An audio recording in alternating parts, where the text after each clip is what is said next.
C'est désormais une tradition à laquelle vous êtes forcément habitués. Dans la télé d'ici, nous tendons la perche à de jeunes entrepreneurs qui ont eu l'audace, mais surtout l'ingéniosité de se lancer dans des domaines soit nouveaux ou de nouveaux domaines. La nuance a toute son importance. Ce soir, on va parler de jeunes entrepreneurs qui ont choisi de relooker nos ingrédients traditionnels. Ce sont en plateau Ami Kwame, fondatrice de Aloko Piment, vous l'avez bien entendu. Mohamed Diaby, fondateur de Zatoa, et Aïcha Dossou, fondatrice de Diatura & Co, avec nos trois invités. Donc, on va parler de ce qu'ils font et qu'est-ce qu'ils apportent en plus qu'on n'avait pas jusque-là. Le kiff du jour de l'INSEE qui s'intéresse ce soir à Oscar Likounou. Et pour le volet artistique sur la scène de la télé d'ici, ce soir, vous avez affaire à une battle, non. Disons plutôt un duo de scène émulation. Ce seront donc Daphné et Nanda sur la scène de la télé d'ici. L'essentiel de ce que vous êtes toujours en droit de savoir ici, la télé d'ici. Bonsoir. Bienvenue.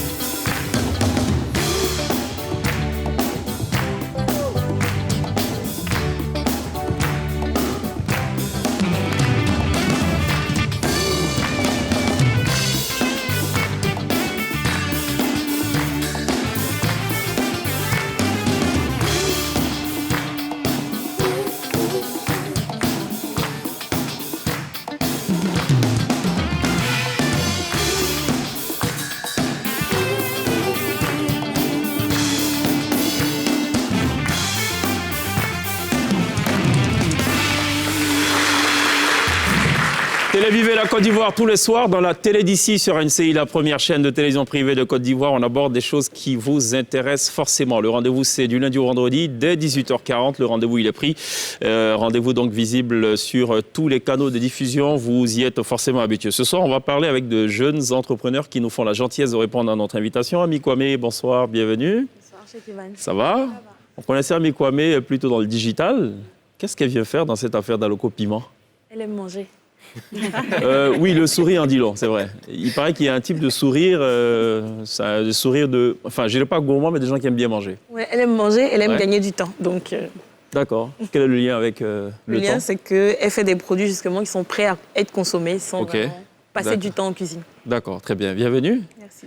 Le plateau de la télé d'ici qui s'est transformé du coup en étable de commerçants, c'est pas ce qui se passe, c'est de l'attiquer en sachet.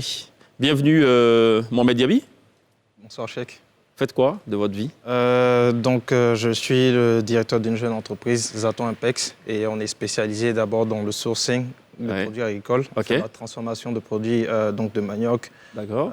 Et on fait donc la promotion des produits dérivés des produits origines d'Afrique. D'accord. Sur le marché local, régional et aussi, mais surtout à l'international. Vous avez une jeune entreprise, vous existez depuis combien de temps? On travaille depuis 2014 et on travaille sur une quinzaine de pays à peu près. D'accord, très bien. Bienvenue. Merci. Ami, ça fait combien d'années? Aloko Piment? Ah, c'est depuis avril 2020. Donc ça fait... Depuis avril 2020, c'est récent. D'accord. C'est tout bébé. D'accord. On va voir si c'est Ami la Benjamin finalement de cette affaire au Aïcha Dossou. Bienvenue. Merci. Alors, vous êtes la fondatrice de Diatura & Co. Oui. C'est quoi Diatura & Co? Diatura & Co, c'est une structure de transformation. Je transforme plutôt les produits vivriers, dont la sauce pour la préparation du kéyenou en conserve. Attendez, on va aller lentement là. Vous savez, moi je ne comprends pas très vite. Il faut aller lentement. OK. Vous avez une recette magique qui sert à rapporter quelque chose en plus au kéyenou ou c'est le kéyenou qui est en conserve? Le kéyenou nature qu'on connaît chez nous ici en Côte d'Ivoire. Oui. Donc, pour faciliter la tâche aux mamans, aux jeunes dames, même aux hommes. Donc, on a tous les ingrédients dans la boîte de conserve qui vous permet de préparer votre kéyenou facilement. Donc, ça veut dire que pour moi qui suis un très grand cuisinier, mais qui n'ai pas souvent le temps de cuisiner, il me suffit juste d'acheter donc la boîte de conserve, de l'ouvrir, de mettre dans une casserole et chauffer, c'est ça? Non, renverser sur le poulet. Ah, il faut au moins le poulet quand même. Le poulet ou la viande. OK. Voilà. C'est juste les ingrédients en fait. OK. Les ingrédients qui vous permettent de préparer votre kéyenou facilement. D'accord, très bien. Ça va Pierre, ça vous parle? Oui, ça va. Oui, très bien. Non, c'est quand même assez logique parce qu'on le fait avec des plats qui viennent d'Occident. Donc il est peut-être temps qu'on franchisse le cap. D'accord. D'accord. L'INSEE, c'est une grosse bosseuse qui n'a pas du tout le temps. C'est une solution Moi, oui. bien choisie, non? Oui, très bonne solution. D'accord. Après, le piment, j'aime pas trop le piment, mais j'ai vu que vous faisiez sans piment. Oui. Voilà. Aloco piment, mais sans piment, non. Ami fait de la pâte aussi sans piment, juste de la petite sauce tomate, quoi. D'accord. Mais donc, il ne faut plus qu'on appelle Aloco piment. Non, parce que chez nous, on dit c'est le piment. Ouais. On dit c'est le piment, même quand ça ne pique pas. Oui. C'est toujours le piment. OK, d'accord. Bon, je pense qu'on a un peu fait le tour, on a bien compris. D'accord. Pour parler de cette soupe magique, enfin, le poulet, il faut le cuire d'abord. Non, vous n'avez même pas besoin de cuire le poulet. Alors, comment ça marche? On va vous expliquer, c'est facile. Vous mettez votre poulet dans la casserole, Uh-huh. vous renversez le contenu de la boîte, vous rajoutez de l'eau. Ah, de l'eau, OK. Oui, de l'eau, bien sûr, pour cuire le poulet. D'accord. Maintenant, le sel et le piment à votre convenance. D'accord. On a des mamans dans la salle, là, elles sont hyper attentives parce qu'elles se disent cette affaire de conserve, nous, on ne connaît pas ça. Nous, on connaît la marmite, on coupe et tout. Voilà, ça prend 1 heure, 2 heures, mais au moins, on sait que le résultat, il est impec. Est-ce que vous garantissez le même résultat? 100%. Mais comment vous conservez ces ingrédients dans la boîte sans que ça se gâte? C'est des ingrédients sans conservateur, OK. ni de produits chimiques. D'accord. Mais donc, ça tient. C'est quoi le délai de péremption? 1 an. Ah, 1 an? 1 an. Comment on conserve pendant 1 an sans que ça se Bon, gâte? après, on a des conservateurs naturels OK. qui n'ont rien à voir avec des conservateurs chimiques. D'accord. OK. Bon, très bien. Ami, pourquoi on se lance dans cette affaire d'Aloco piment? Tout simplement, comme je disais tout à l'heure, pour gagner du temps et parce que chez nous, on a toujours une petite sauce, toujours un petit piment à côté pour manger. Donc, pour gagner du temps, il vaut mieux que ce soit prêt à être consommé et aussi parce que bon, j'aime cuisiner aussi depuis longtemps. D'accord. Donc, les amis, l'entourage qui demande un peu plus, qui a ce besoin-là. Donc, on se lance dedans parce qu'on sent le besoin aussi pour... D'accord. Mais pourquoi le mettre en conserve? Pourquoi ce pot. packaging? Pourquoi ce packaging? Bon, c'est un peu aussi mon métier. Donc, c'était important d'avoir un packaging qui soit assez attractif, beau, qui donne envie de poser sur la table à partager et pas juste le pot classique qu'on peut connaître, en fait, justement. D'accord. C'est quoi les variétés? Parce que je vois qu'il y a du vert, il y a du rouge. En fait, il y a 7 saveurs. Donc, ça part du piment classique épicé à piment au gingembre, le piment au soumara, là, c'est le piment au soumara qui passe à l'écran. OK. Et il y a le piment, effectivement, il y a la tomate, tout simplement, parce qu'il y en a qui ne veulent pas de piment. Il y a le piment à l'acbi, voilà, tout dépend, il y a différentes D'accord. saveurs. Dans tous les cas, le sous-bassement, c'est le piment. La base, c'est le La piment. base. Bon, alors, dans tout ce que vous avez égrené, je ne vois pas du tout ce qui sied à l'INSEE. Parce qu'on a parlé de piment. Il y a du piment dans tout. Non, Non, il y a la tomate. Il y a la tomate. Tomate, on appelle ça la tomate pure, justement. C'est juste de la tomate qu'on peut manger avec son aloco. On peut même manger ça avec ses pâtes. OK. Voilà. Donc, D'accord. Moi, j'aimerais savoir quelle est la différence avec, par exemple, une pâte fraîche. Est-ce qu'on a le même goût réellement? Ou est-ce qu'il va quand même avoir une petite différence? Puisque vous aimez bien cuisiner aussi également, est-ce que... non, on a le même goût. On a la pâte fraîche, je sais pas, c'est cuisiné dans tous les cas. Donc, elle n'est pas fraîche, c'est vraiment de l'écraser. C'est pas de la purée, c'est vraiment de l'écraser, très traditionnel. Donc, c'est cuisiné. On n'a pas forcément le même goût que le piment frais parce que c'est cuit. Mais le goût reste le même, justement, quand il sort de la cuisson, il est packagé. Il reste le même, justement. Date de péremption? 3 mois. À 3 mois. Oui. OK. Vous n'êtes pas aussi ambitieuse que Diatora. Non, Elle fait 12 mois 12 bien mois, comptés. Bien comptés. Non, nous, on est encore jeunes, donc on teste justement les dates de péremption. C'est vraiment Ok. les challenges justement qu'on a au quotidien. C'est 12 mois Europe ou bien 12 mois Afrique? 12 mois Afrique. Non, parce que 12 mois Afrique, en vérité, c'est peut-être 16 mois. Non. Non? Je 12 mois, c'est 12 rejoins Ami parce qu'au départ, c'était 3 mois aussi. Hein. OK. Au fur et à mesure, 3 mois, 6 mois, 9 mois et 12 mois. Au fur et à mesure, il faut faire les tests, les Ok. analyses pour voir le temps de conservation. Vous visez qui? Le marché national d'abord Oui. et ensuite le marché international. Est-ce qu'il n'y a pas un peu de réticence? On a reçu aussi un jeune entrepreneur il y a quelques jours qui disait quand c'est des produits, c'est des enseignes internationales, on est prêt à mettre le prix qu'il faut et tout. Quand c'est fait par des opérateurs locaux, on trouve que c'est un peu cher ou enfin, est-ce que vous êtes confronté à cela? Oui, bien sûr. Au départ, c'est un peu difficile. Il faut arriver à convaincre vraiment la population. Il faudrait qu'on arrive quand même à consommer ce qu'on fait chez nous, puisqu'on a tout chez nous. D'accord. C'est Faudrait pour qu'on cela qu'on arrive- vous reçoit. Ouais. Ne vous en Faudrait faites qu'on pas. arrive à consommer nos nourritures Ouais. et ensuite prendre pour l'Occident. D'accord. C'est vrai que depuis tout le temps, c'est l'Occident, mais aujourd'hui... Il faut que ça parte de chez nous pour une fois. Quand même. Mohamed Diaby, alors moi, quand je regarde les emballages, je pense tout de suite à du riz. D'accord. Et pourtant, c'est de la tchéké. C'est de la tchéké et frais, pas déshydraté. Ah oui. Beaucoup de personnes, quand ils voient nos produits, ils pensent déjà premièrement que c'est de la tchéké déshydraté. D'accord. C'est de la tchéké frais. On fait du déshydraté, mais on le propose seulement à nos clients à l'export. OK. Pour le marché local, on fait de la tchéké à Bojama et on fait du petit grain. D'accord. On sert en 250 grammes, en 500 grammes pour la Bojama, 1 kg. 250 grammes, 1 kg pour le Haïté, donc les petits grains. Donc ici, en fait, l'idée pour nous, c'était vraiment de revaloriser les produits du terroir. Il ne s'agissait pas d'en faire des produits de luxe, mais d'abord de pouvoir revaloriser ça et puis de pouvoir standardiser ça de sorte à ce que ça passe chez l'épicier du quartier, mais aussi sur les grandes surfaces et à l'international. D'accord. En prenant compte vraiment de tout un certain nombre d'aspects, il fallait déjà réfléchir parce que en fait l'idée, dans ce schéma-là, en entreprenant, il y a deux choses. Il s'agit d'améliorer ce qu'on a ou de créer quelque chose de vraiment qui n'existe pas. Et donc ici, on est vraiment dans le premier schéma. Et donc, l'idée, c'était vraiment de venir avec un branding, un packaging qui allait être vraiment accrocheur. Accrocheur pour qui? Pour notre cible, d'abord pour les Ivoiriens, parce qu'à Carrefour, il faut se dire que... Oui, mais je la pose à dessein cette question, parce que le design, il est tellement travaillé, tellement bien soigné, que sur la scène internationale, OK, ça peut être un atout. Au plan local, on peut se dire... Quel est l'avantage en fait? C'est trop touché, quoi. Nous, on veut notre tchecker dans le truc, là, non? Vous n'avez pas ce genre de réaction? En fait, on a et c'est vraiment marrant parce que quand on a démarré, on a enregistré toutes les réactions des personnes et tout. Et souvent, au bureau, on riait vraiment parce que les gens se disent non, mais ça, c'est un truc de blanc, ça, c'est... Non. À la fin de la journée, il n'y a pas un produit, il n'y a pas riz de blanc, il n'y a pas riz de noir. C'est du riz, c'est de la tchéké, c'est simple. Maintenant, ici, on a tout à fait le droit de pouvoir améliorer ce qu'on a, de pouvoir le présenter, de pouvoir apporter un packaging qui est assez sympa. Ici, on a un zip bag. Donc, une fois que tu te sers et que tu ne veux pas manger tout le sachet, tu peux appuyer directement sur la ceinture. Okay. Tu mets dans le frigidaire, ça se conserve assez bien. Okay. On a du placali ici pour nos mamans.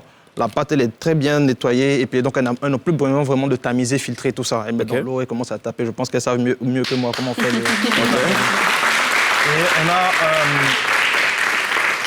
on a les feuilles de manioc émincées. En Côte d'Ivoire, c'est consommé par juste une certaine communauté, donc les gens de l'Ouest, c'est ce qu'on appelle le baouin, avec de l'huile rouge dedans. Mais nous, nos marchés sont, pour ce produit-là, c'est vraiment l'international, pour les communautés centrafricaines, mais aussi les Espagnols. Donc ça, ce sont des gens qui consomment beaucoup ces produits-là. Ça, ce sont les premiers produits dérivés du manioc qu'on a mis sur le marché. On a pas mal de produits qui sont en cours. Mais quel est l'avantage pour moi, par exemple, d'acheter la tchéké en sachet plutôt que d'acheter la tchéké au marché? Quelle est votre plus-value? Premièrement, ici, l'idée, en fait, au départ, quand on a commencé, parce qu'on faisait d'abord on faisait purement de l'arbitrage avant. On achetait des matières premières qu'on exportait. Et quand on a voulu aller sur ce projet, on s'est dit, on va transformer nous-mêmes le manioc de sorte à pouvoir être garant de la qualité. Donc, premièrement, on est vraiment garant de la qualité. Donc, on sait, il y a une certaine traçabilité depuis le manioc jusqu'à la production, ce qui est très important aujourd'hui. Deuxièmement, en termes de packaging, comme je dis, le produit il se conserve mieux. Et en fait, c'est assez pratique. Et comparé aux produits qu'on a sur le marché local, en termes de différence de prix, il n'y a pas vraiment grand-chose. Donc l'idée pour nous, c'était vraiment de le rendre accessible. C'est vendu à combien, par exemple ça, Le paquet de 250 grammes est vendu en supermarché. Je ne sais pas si je peux dire... pas besoin de dire le supermarché, mais juste le prix. 150 francs, oui, 150 francs, pièce. 250 grammes le kilo à 600 francs. C'est pas mal. D'accord. Donc tout en tenant compte du fait qu'on va payer de la TVA et le packaging et tout ça. OK. Ça vous coûte plus cher à produire que... On est dans un système d'économie d'échelle. Donc plus on produit, mieux on est compétitif. Et donc on joue beaucoup sur vraiment beaucoup de choses, depuis le packaging et tout ça en fait. Et la chaîne de valeur est maîtrisée aussi, je pense, pour vous. Ils achètent eux-mêmes le produit, donc ils maîtrisent les coûts. Donc c'est plus facile justement d'avoir un prix qui est au même niveau que celui du marché actuel, parce que justement, ils maîtrisent les coûts de A à Z. Quand vous prenez par exemple la tendance de marché aujourd'hui, vous allez voir qu'il y a quasiment une pénurie de manioc sur le marché. Donc la tchéké même augmente. Mais nous, on vend nos produits à un prix toute l'année sur le marché. Parce que vous avez des plantations en amont? Pour certains produits, comme par exemple noix de coco, mais sur le manioc, non. Sur le manioc, on achète dans un système où on a établi une chaîne de valeur avec des producteurs, revendeurs et tout ça jusqu'à chez nous. On arrive à garantir des quantités et on arrive à acheter quand même à un certain volume qui fait qu'on arrive à négocier un certain nombre de choses. D'accord.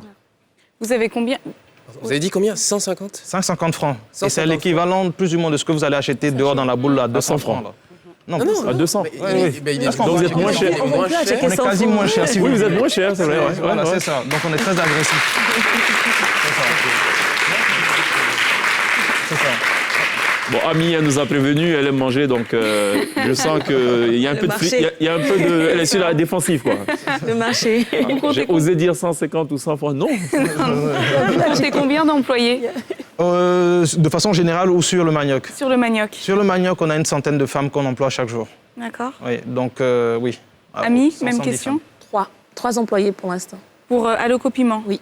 Pour toute la transformation? Donc, toute la transformation, l'achat, la préparation, le packaging, 3 personnes. C'est quoi votre capacité de production? Alors, on est capable de produire 200 pots, non, 150 pots en une journée. En une journée, d'accord. OK, donc pour l'instant, vous n'êtes pas sur le marché international. Si, on est sur le marché international, mais on n'a pas les mêmes circuits de distribution. Il y a une demande, donc au Sénégal, en Belgique, en France et aux États-Unis, donc des personnes qui veulent distribuer, donc qui achètent chez nous et qui revendent justement dans ces C'est pays-là. le cas ou c'est une ambition? Non, c'est le cas en ce moment. D'accord, C'est OK. le cas en ce Même moment. question pour Ami? Enfin, Ami, Aïcha. Aïcha. J'ai failli dire Diatoura. C'est pareil, on m'appelle Diatoura partout. C'est ça?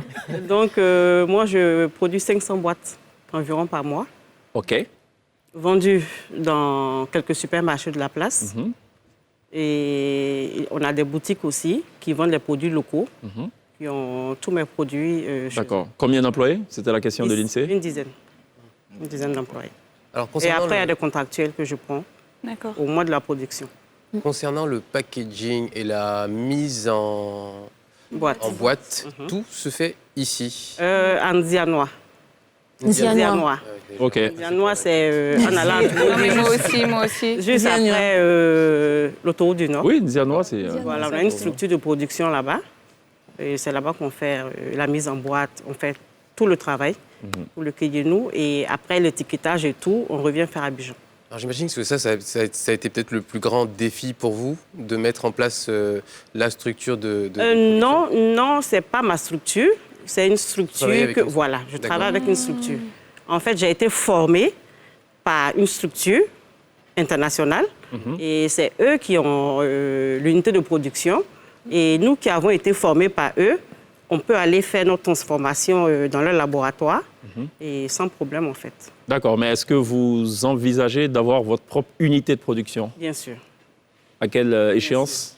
Ou c'est un peu compliqué, c'est coûteux? Oui, c'est très, très coûteux. C'est très coûteux.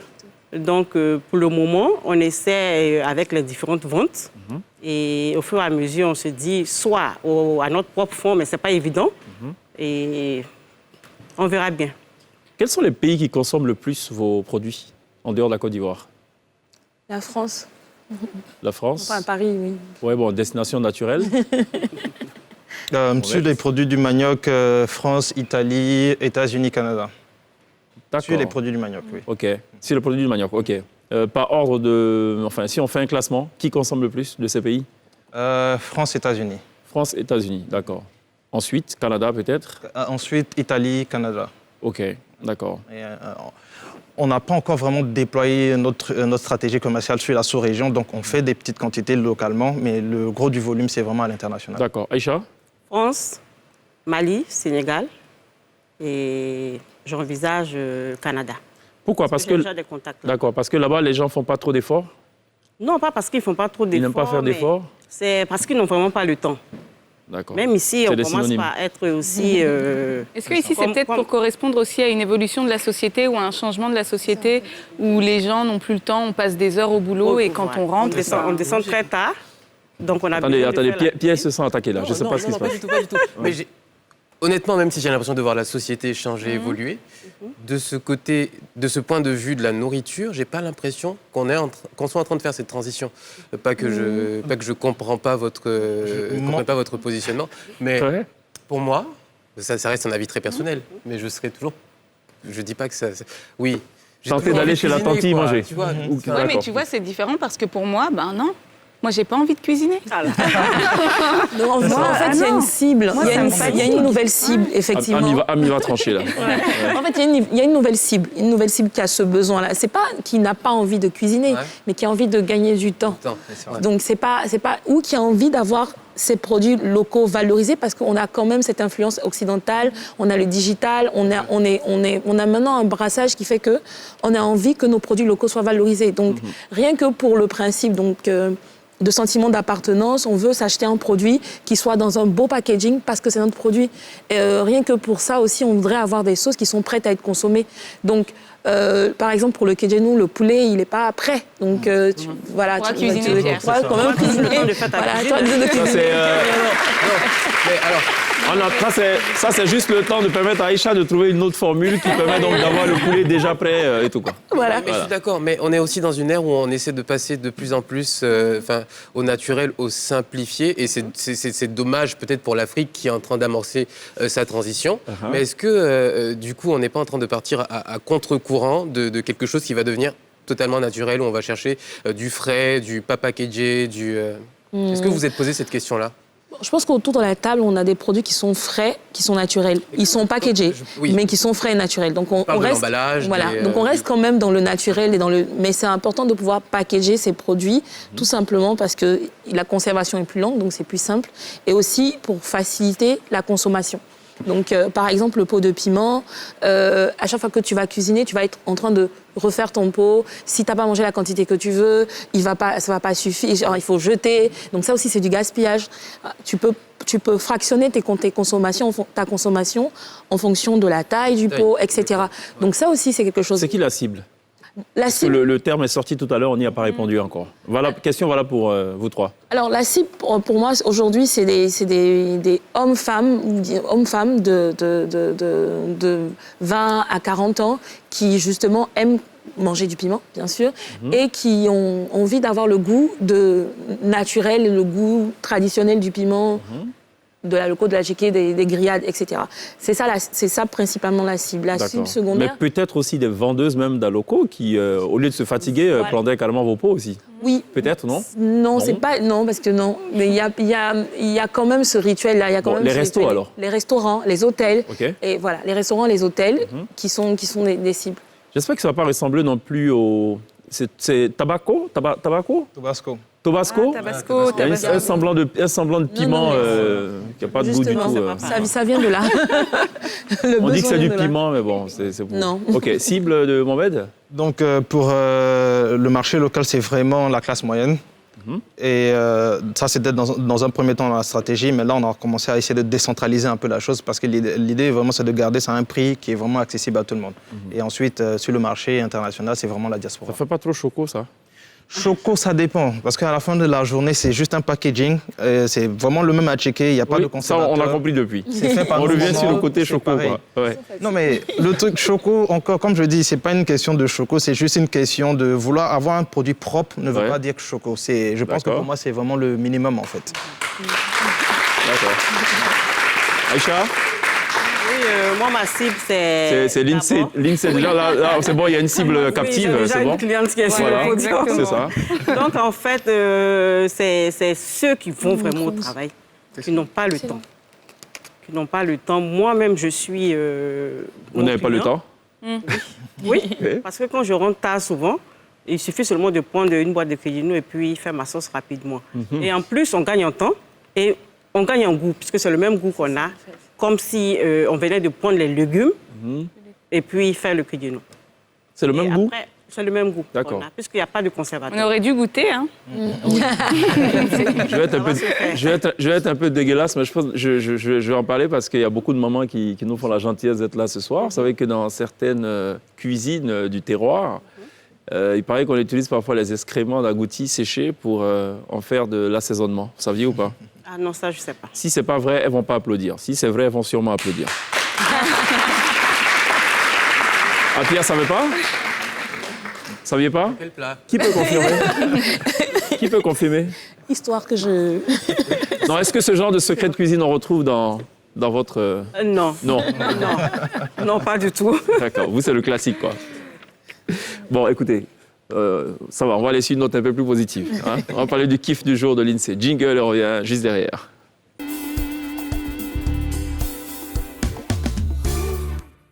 Ok, alors l'INSEE, le kiff du jour, ça parle de Oscar Likonu. Ukonu, oui, c'est un artiste c'est ça. nigérian. Ouais. Il a 27 ans et sa particularité, c'est donc de dessiner avec un stylo bic. Alors pour nous, le stylo sert à écrire au quotidien, mais pour lui, le stylo, sert à dessiner des portraits très réalistes. Il a commencé à dessiner, il avait 9 ans. Il réalise des portraits de Rihanna, Morgan Freeman, des personnalités un petit peu moins connues également. Et son objectif est vraiment de sublimer les visages. Oscar a tout un processus de création après avoir eu la photo de référence qu'il veut utiliser. Il va l'étudier pendant 2 jours, cette photo. Donc, il passe vraiment beaucoup de temps dessus. Et puis, si par exemple, il dessine un musicien, il a besoin d'écouter la musique du musicien pour s'imprégner et pour également établir une sorte de connexion. Certains portraits lui demandent 400 heures de travail et il a la chance aujourd'hui d'être exposé dans les plus grandes galeries à travers le monde. D'accord, merci l'INSEE pour ce kiff du jour. Et donc, vous disiez que pour reproduire une œuvre, il faut qu'il écoute la musique. La musique pour établir une connexion avec l'artiste. D'accord. Qu'il soit de l'ordre du vivant ou pas. D'accord. Mohamed, quand vous faites la tchéké, vous pensez à la bonne femme ébriée ou à Djoukou, à la Diane, non? Mais j'en ai pas mal autour de moi tous les matins. Donc on est toujours dedans. C'est ça, on est connectés. Tout va bien. On est synchro. On se retrouve juste après la pub, dans quelques instants.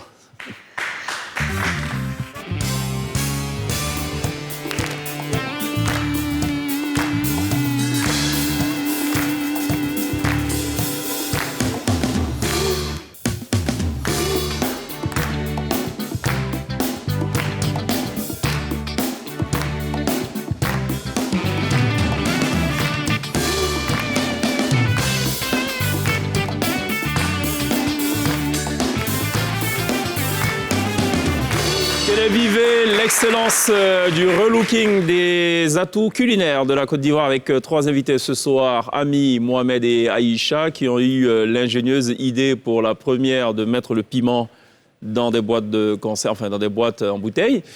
Pour l'autre, de mettre de l'attiéké dans des emballages choco, propres, sécurisés. Et puis pour une autre, de faciliter la vie à des gens comme l'INSEE qui n'ont pas le temps de cuisiner. Et donc voilà, elle réunit dans une seule même boîte tous les ingrédients du kédienou, sauf le poulet.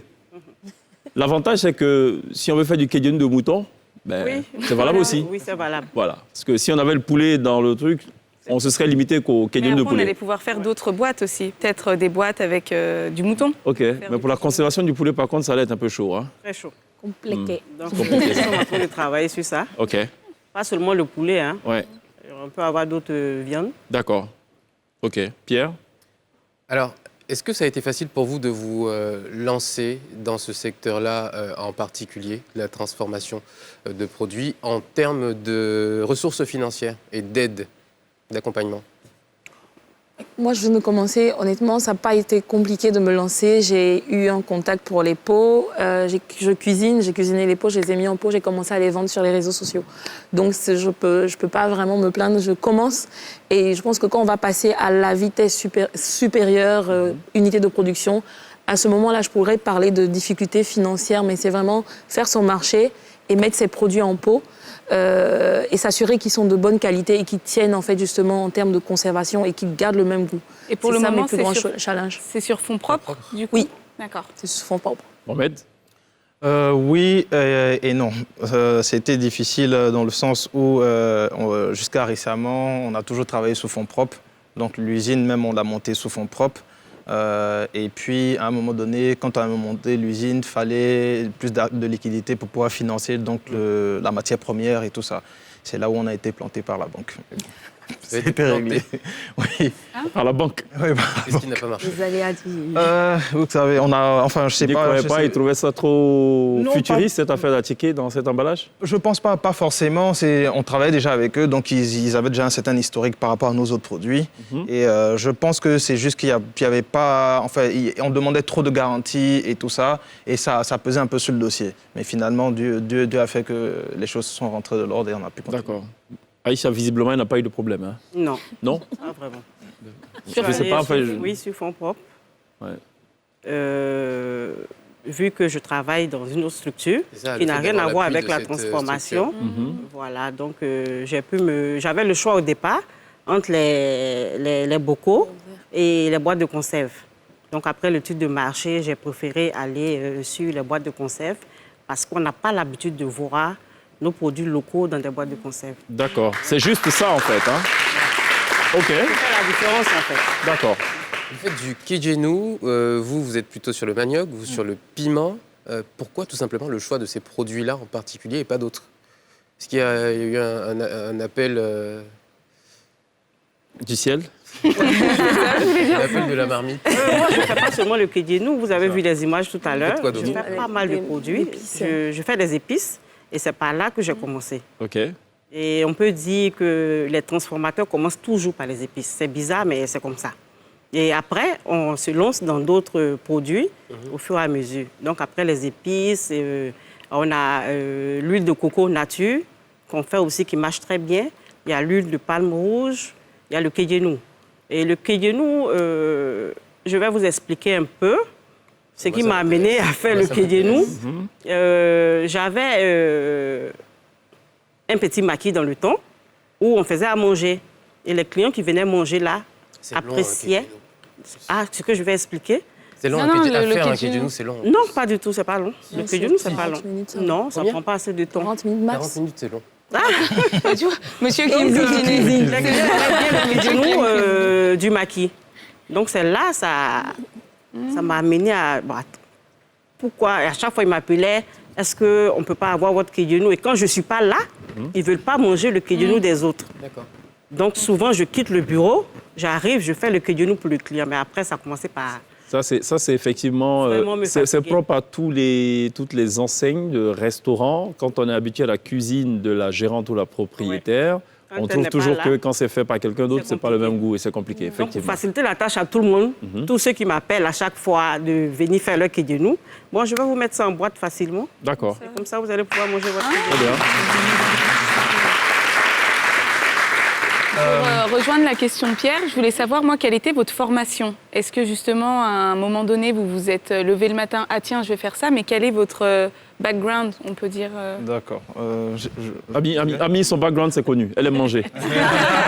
C'est une ancienne mangeuse. Non, enfin, c'est une mangeuse active. Donc, tout va bien. Non, Est-ce que vous avez fait des études en rapport non, pas du tout. Moi, je suis dans le marketing, la communication et le digital. C'est ce que je fais au Ça n'a rien à quotidien. voir avec le piment. Ça n'a ça, rien c'est à voir avec clair. le piment et tout. J'ai pas de formation. Je suis en train de me former justement dans ce domaine-là pour comprendre tout le cheminement de la transformation. Donc, on va dire que je suis en formation avec Aloco Piment. Voilà. D'accord. Moi, j'ai un master en finance de marché, gestion de risque que j'ai fait en Angleterre. Et ensuite, j'ai fait... après, quand j'ai fini, j'ai travaillé sur les marchés financiers pendant une petite période. Et après, j'ai fait une formation en commerce international. Donc, quand je suis rentré, en fait, on a démarré le projet quand on était en train de faire la formation en commerce international. Et on a monté le projet pour valider le diplôme. D'accord. Voilà, donc on s'était rendu compte que le circuit de distribution des produits africains était carrément géré par d'autres communautés, sauf les Africains. Alors que quand on prend par Ce qui est exemple toujours la le France, cas. quand on prend en France par exemple, les communautés chinoises, enfin africaines sont arrivées même bien avant les Chinois. Mais aujourd'hui, ils détiennent tout ce qui est épicerie, donc ils importent directement. Ils distribuent eux-mêmes, donc c'est toute une chaîne qui est bloquée. Et là, c'est les plus gros producteurs de manioc pour des raisons autres que la tchéquée. Ils font principalement du bioéthanol et ils ont tellement eu un excès de manioc qu'ils ont commencé à chercher des dérivés. Et donc, ils se sont rendus compte qu'il y a des communautés ouest-africaines en Europe là, qui consomment ça. Et donc, ils ont commencé à faire ça aussi. Donc, la tchéquée chinois. Donc, voilà. Et bon. D'où le Donc, voilà. Donc, nous, on a d'abord commencé par acheter des matières premières brutes qu'on exportait. Et puis, à un moment donné, au bout de notre deuxième, troisième année, on a commencé à réorienter notre stratégie. D'accord. Parce qu'on voulait d'abord contrôler la qualité de nos produits, les prix et tout ça. Et donc, on est allé sur de la transformation. Et donc, quand on a fait notre tableau, on s'est rendu compte que le manioc était accessible. Et c'est ça, c'était une tubercule qui était consommée, mais vraiment tous les jours. En Côte d'Ivoire, on mange à tchéquée le matin, comme petit déjeuner. On mange à midi, comme le déjeuner. On mange à 16h même en goûter. Et même le soir, on mange encore en dîner. Donc, pour nous, c'était une bonne tubercule. Est-ce que vos produits entrent facilement sur ou dans les territoires étrangers? Ou au début, est-ce que ça a été facile? Parce que la législation, elle est plutôt drastique dans ces pays-là, contrairement à nos autres pays africains. Comment ça s'est fait? Comment ça se présente? Bon, je pense qu'il faut déjà être familier un peu en termes de commerce international avec les régulations dépendantes des catégories de produits et tout ça. Et donc, nous, on a l'habitude de travailler déjà, par exemple, sur des produits comme la noix de coco, la mangue, sur des pays tels que la Russie et autres. Donc, on était déjà quand même habitué à faire ce système-là. Et c'est pour ça que même sur le packaging, vous allez voir qu'il y a 2 langues. C'est écrit en anglais, en français. Vous avez les valeurs nutritionnelles. Vous avez, on définit un peu ce que c'est que la tchéké. On vous dit comment vous préparez ça, donc, enfin, comment faire revenir ça à la couscoussière ou au micro-ondes. Donc, ça tient vraiment compte de tout ce qui, normalement, devrait pouvoir lever tous les checks à l'importation. D'accord. Et permettre une phase. Donc, il y avait une connaissance préalable donc, de cette réglementation-là. On s'est tous formés sur le tas. Voilà. Ami, le piment, il arrive à entrer en France comment? Alors, par un... Dans les trolley, dans l'avion? Non, par un transitaire. Donc, non, par un transitaire. Donc, il y a une distributrice, justement, en France qui, elle, connaît les normes. Donc, comme je disais, je me forme sur eux aussi. Donc, elle m'a expliqué les normes. Il y a des piments, il y a des saveurs qui ne peuvent pas rentrer parce qu'il faut avoir des autorisations de ministère, etc. Pour l'instant, comme on ne vend pas en supermarché, en grande surface là-bas, et que c'est vraiment du one-to-one, elle a un site internet, donc on n'a pas encore toutes les contraintes. Mais effectivement, c'est vers là qu'on tend, justement. Et aussi sur le packaging changé, adapté, parce que le pot en verre n'est pas forcément adapté à l'exportation comme le plastique, etc. Aïcha, tout va bien? Oui. Les produits partent tranquillement avec les transitaires. Donc, on a des représentants là-bas qui passent leurs commandes et on a un transitaire à qui on remet le colis. D'accord. Ils livrent tranquillement. Est-ce que vous avez dû envoyer d'abord des échantillons aux administrations en charge du contrôle alimentaire ou non? Oui. Pas pour l'instant. Localement, vous faites le phytosanitaire. Oui. Donc, c'est ici qu'ils vont vous prendre un échantillon et tout ça. D'accord. Sinon, si tu envoies un échantillon vraiment à l'étranger, c'est vraiment pour le client, question de conformité qualité. D'accord. Donc, il y a des conventions entre les pays, donc c'est beaucoup plus facile. Voilà, quand c'est géré au départ, donc à l'arrivée, en théorie, il n'y a pas de problème. C'est ça. Et ils sont familiers avec nos produits, surtout la France. Donc, ils savent très bien ce que les communautés là-bas consomment. Donc, déjà, bien avant nous, il y avait déjà des procédures qui étaient en place qui facilitaient donc la circulation de ces produits-là. Mais ça dépend aussi des pays, parce que même en Afrique, l'Afrique du Sud fait rentrer certains produits alimentaire, c'est un peu compliqué. Il faut vraiment connaître effectivement la législation. Chaque produit, en fait, a sa nomenclature douanière, a tout ce qui va avec, en fait. Donc, généralement, quand il s'agit de traverser des frontières avec une marchandise, il faut vraiment faire attention et être au courant qu'est-ce qu'il faut d'un côté comme de l'autre pour éviter, parce que je vous donne un exemple tout bête, vous faites partir un conteneur de produits frais, ce qui est très, très sensible. Et que vous n'êtes pas familier, par exemple, avec, je prends un exemple, la mangue. Vous faites partie d'un conteneur de mangue qui doit valoir autour de 20 000, 30 000 euros. Vous arrivez à Anvers, en Belgique, mais les documents, vous n'étiez pas informé qu'il fallait, par exemple, une certaine documentation du ministère ici. C'est mort. Le temps de le faire, et c'est pas un produit qui va attendre un mois. C'est ça. En 2 semaines, vous avez perdu tout le conteneur. C'est ça. Et donc, faut vraiment, c'est des choses, en fait, et par exemple, sur les États-Unis, on ne fait jamais partie de la marchandise tant que la documentation n'a pas encore été déjà engagée. C'est-à-dire que vous allez en ligne sur le site de USDA, là, il y a toute une documentation à remplir et tout ça. Donc vous leur dites l'entrepôt où c'est chargé, la marchandise qui vient, quand est-ce que ça va partir et tout ça, avant même d'engager le départ du conteneur. Qu'est-ce qui est le plus rentable pour vous, d'être à l'international ou d'être localement présent? C'est différent. Localement, je pense à l'unité, on gagne plus. Mais en termes de volume, c'est pas pareil. Quand, par exemple, je vends au supermarché, peut-être le week-end, la semaine, on va leur vendre l'équivalent de 1-2 tonnes de manioc. Mais à l'international, par mois, on vous fait un conteneur, donc 24 tonnes. Ça dépend. En fait, donc ça se compense là, en fait. Aïcha, une question? Moi, je disais tout à l'heure que c'est d'abord le marché. Et puis ses clients allaient au maquis, ils ne la voyaient pas. Donc, il faut contenter d'abord les clients. C'est d'abord le marché d'ici et ensuite l'international. C'est vrai que déjà, je vends à l'international, mais je n'ai pas sorti le produit pour l'international. J'ai le produit pour ici d'abord. Voilà, le marché local. Est-ce que vous avez fait une étude de marché pour savoir exactement ceux qui consomment vos produits à l'étranger? Parce qu'il n'y a pas... Enfin, si c'est se limiter qu'à la communauté ivoirienne, à mon avis, ce n'est pas très ambitieux. Moi, dans mon cas, par exemple, avec la tchéké, c'est des produits qui sont consommés à 80% par les Ivoiriens. Ça, c'est une réalité.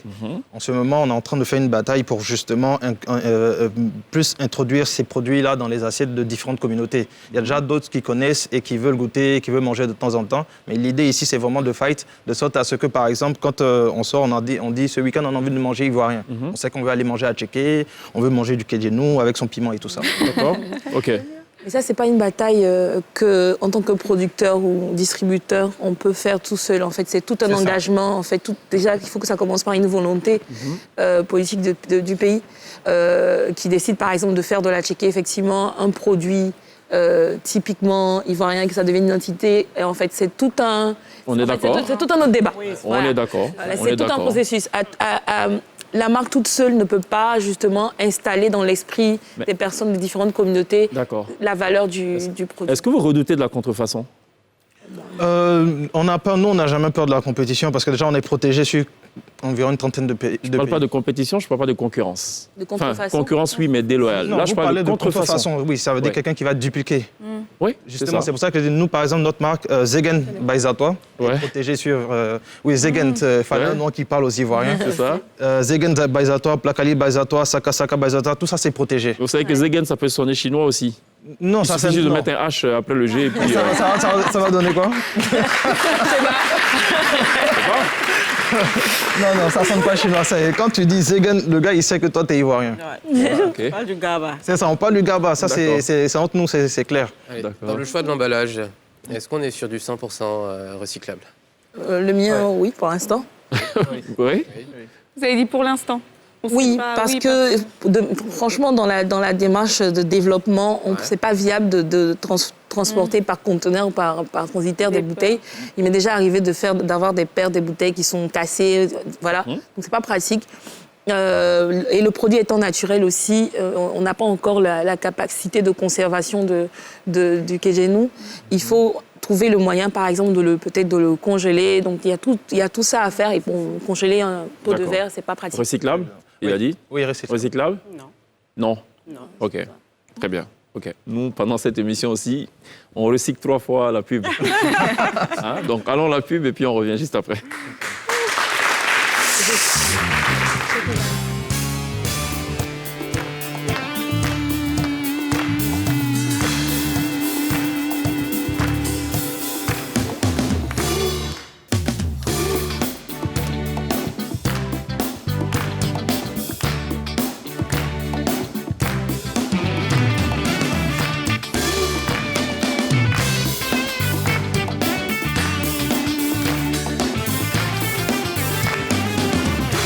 Vous faites toujours très bien de nous rejoindre dans la télé d'ici sur NCI. Ce soir, on parle du relooking d'ingrédients incontournables de la cuisine ivoirienne. 3 jeunes entrepreneurs qui ont choisi, avec beaucoup d'audace d'ailleurs, de leur donner un nouveau souffle, une nouvelle vie, une nouvelle apparence. Visiblement, ça marche. Voilà. Enfin, pour l'instant, on est au stade embryonnaire du projet, pour ce qui est de Ami. Ça fait 3 mois? Non. Un peu plus, 6 mois. Un peu plus? D'accord, on a le Zegen aussi de Zatois, voilà, qui est ivoirien. 100%. 100%, avec du packaging recyclable. C'est ça. D'accord, et puis Aïcha, donc de Diatora & Co, qui pour l'instant n'a que faire du recyclage. Bon, voilà, produit son affaire et puis voilà. Débrouillez-vous. J'avais une question. On parle de transformation de matières agricoles. Comment réduire les intermédiaires pour rapprocher donc peut-être les producteurs, donc vous, des usines de production? C'est vraiment une question de traçabilité, de chaîne de valeur. Donc, il faut déjà commencer depuis le producteur, aller à la rencontre des producteurs, établir des cahiers de charges qui définissent justement la relation et tout ça, et toutes les conditions. Ensuite, parce que généralement, on retrouve plein de revendeurs. Moi, quand je prends par exemple le cas du manioc, ceux qui livrent la plupart du manioc ne sont pas les propriétaires du manioc, ce sont les propriétaires de bâchers. Donc, ils vont sur le site, ils connaissent là où sont, parce que c'est plein de petites plantations qui sont éparpillées un peu partout. Ça. Donc, ils font le tour, ils font le plein de la bâchée, 2 tonnes, hop, ils livrent, et ensuite, ils payent leur transport, ils payent le monsieur.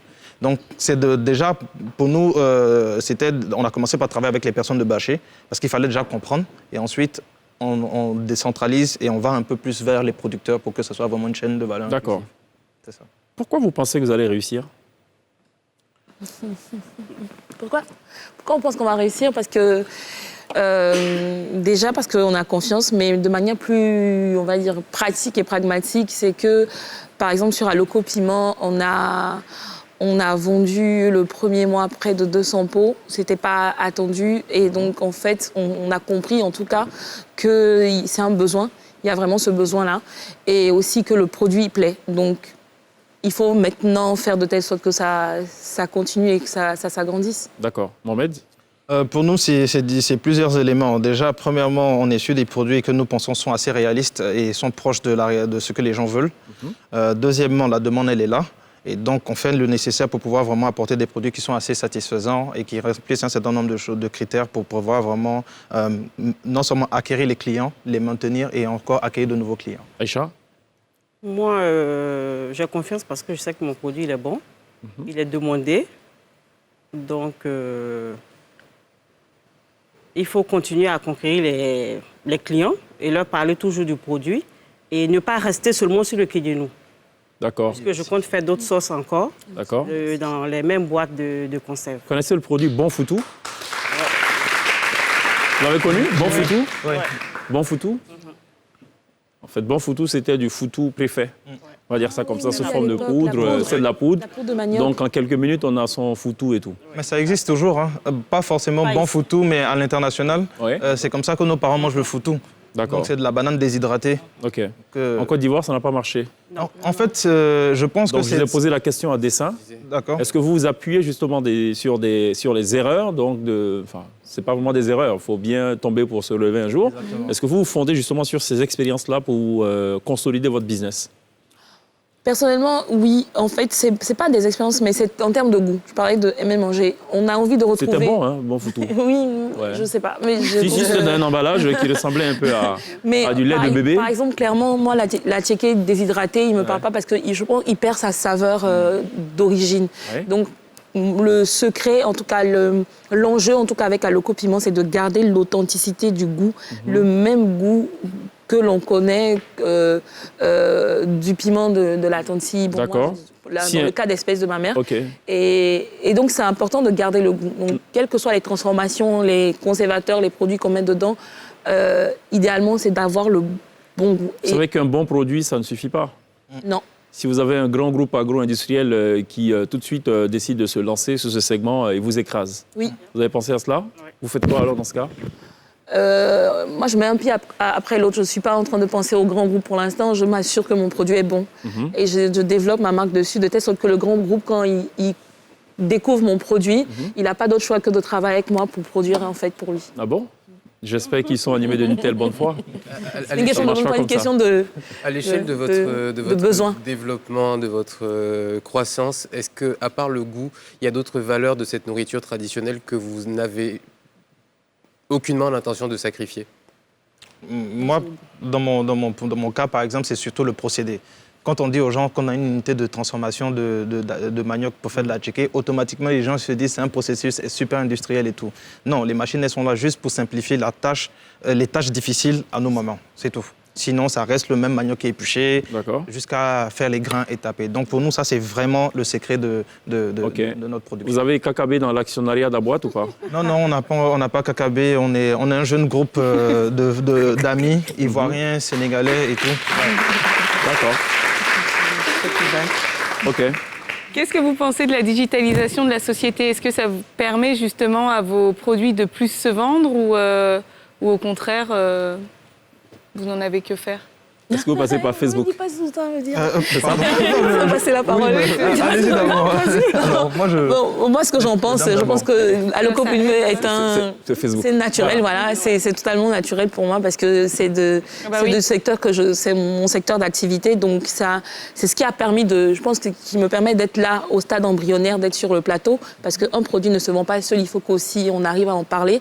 Donc, le digital m'a beaucoup aidé, justement, a beaucoup aidé Aloco Piment à se vendre, à se faire connaître et à être distribué justement dans différents pays. Parce que, via le digital, on a été en contact avec des personnes qui étaient capables de vendre le produit à l'étranger sans que D'accord. bouge Oui, pas. moi, je pense que c'est le cœur de quasiment tout aujourd'hui. Et c'est très important. Non seulement c'est une bonne vitrine, parce que quand tu mets un truc sur Facebook, c'est des millions de personnes qui voient dans des pays. Moi, j'ai eu des deals comme ça. Et deuxièmement, pour une nouvelle entreprise, ça coûte beaucoup moins cher en termes de pub et tout ça. Et donc ça aussi, c'est un très bon avantage pour de nouveaux entrepreneurs.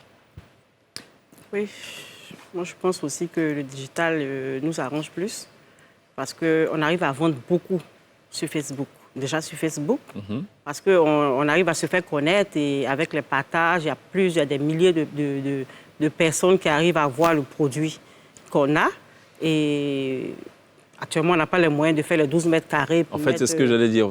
Ça coûte moins cher que de communiquer Voilà. sur les médias traditionnels. Yes. Mais c'est tout le mal qu'on vous souhaite, hein, que vous avez beaucoup d'argent et que vous puissiez donc communiquer. Ça va venir. Ça va venir, hein? Oui, ça va D'accord, très bien. Bon, restons ensemble encore pour quelques minutes. La pub arrive. Pour le coup, c'est pas un vœu. La pub, elle est bel et bien là. On marque une pause, on se retrouve dans quelques instants.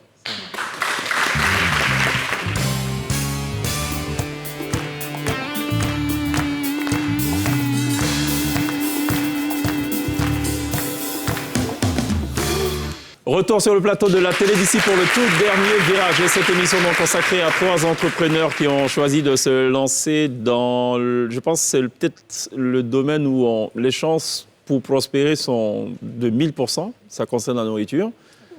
Et d'ailleurs, Ami, elle mangeait donc. Voilà, bon, oui. Aïcha, Elle aime faire la cuisine. elle aime faire la cuisine et elle a ses clients qui étaient après elle chaque fois parce qu'ils tenaient absolument à ce que ce soit elle qui cuisine. Voilà, donc Kedjenou, donc sauce, piment, à checker, vous êtes totalement Il manque plus que Complémentaire. le poulet et puis c'est bon. d'accord, ok. Question pour 10 secondes de réponse. Quel est le retour d'expérience de ceux qui ont goûté vos produits? Généralement, qu'est-ce qui revient? Le soumara est excellent. C'est bon, 10 secondes. Les gens sont satisfaits, de très bons commentaires. Satisfait. D'accord. Ou remboursé. On peut le dire ou pas? Si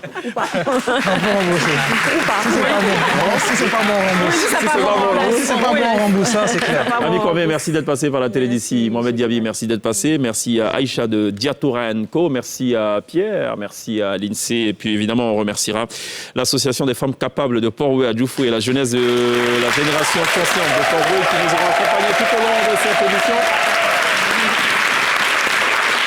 Et pour terminer en saveur, non pas culinaire, non pas gustative, mais plutôt en saveur musicale. Donc c'est Louis qui sera à contribution. On vous invite à accueillir maintenant live sur la scène de la télé d'ici 2 voix féminines qu'on apprécie particulièrement.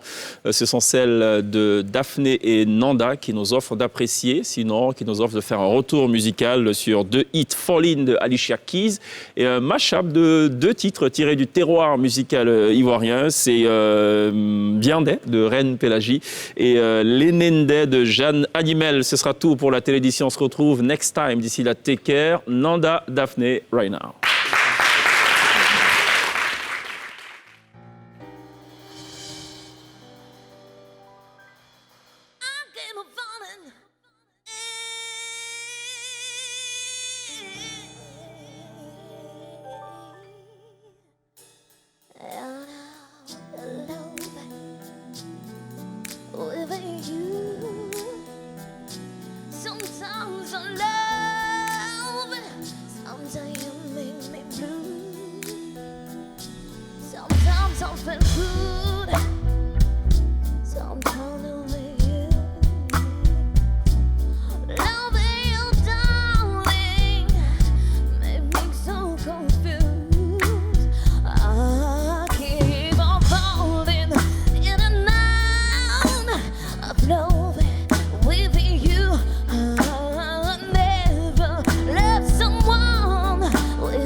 qu'un fleur nous. On dit là, à fait flammer en plein l'air, je balio, à semi-que cola.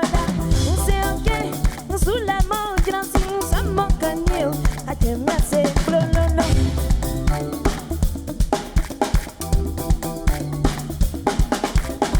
L'ennemi, on sous la nique flora nous, l'ennemi, on sous la nique flora nous. On dit là, à fait flammer en plein l'air, je balio, à semi-que cola. On sait ok, on sous la main, grand si on se manque à nier, à te masser, flololo. Yeah, yo play play. Yes, yes, yes, yes. Play play play play. Avec garçon, Momo. Eh.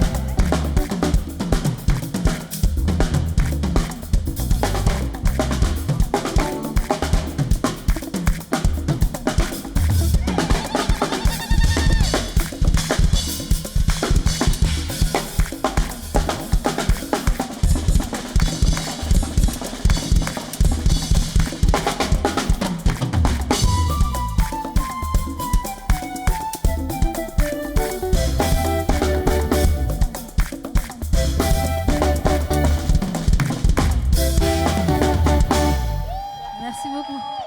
Merci. Daphné, Nanda, accompagné de la Tibène, merci de les applaudir. Good job.